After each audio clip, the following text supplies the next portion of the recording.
యోగా అనేది మన జీవన ప్రక్రియలో అంతర్భాగమని మంత్రి పొన్నం ప్రభాకర్ తెలిపారు.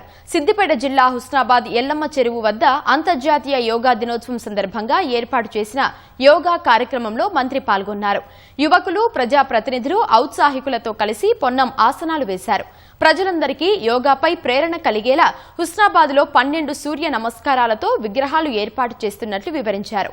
అందరూ జీవితంలో తప్పనిసరిగా యోగాను ఒక భాగంగా చేసుకుని ఆరోగ్య హుస్నాబాద్, ఆరోగ్య తెలంగాణ, ఆరోగ్య భారత్ నిర్మాణంలో భాగస్వాములు కావాలని పొన్నం పిలుపునిచ్చారు. మనం ప్రభుత్వం తరఫున 12వ అంతర్జాతీయ యోగా దినోత్సవం చేస్తున్నా. పురాతన నుంచి కూడా మహామునులు లేదా ఇతరత్ర మనకు ఉండబడిన సాంప్రదాయ పద్ధతుల్లో బాబా రామ్దేవ్ జీ అయితే నాకు తెలిసి 25 సంవత్సరాలు 30 సంవత్సరాలు అయింది. కాబట్టి యోగా అనేటువంటిది సాంప్రదాయంగా భారత ప్రాచీన వ్యవస్థలో ఒకటి మన జీవన పరిక్రమలో ఒక అంతర్భాగం.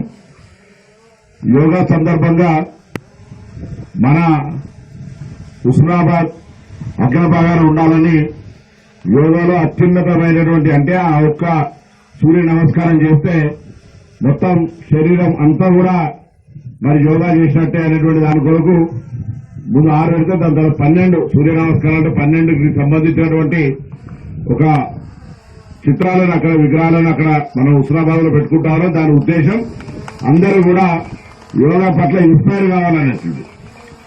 ఆ ఇన్స్పైర్ కావాలనే ఒకవైపు క్రీడలు, మరొక వైపు యోగా శరీరానికి సంబంధించి సూర్య నమస్కారం అత్యున్నతమైనది.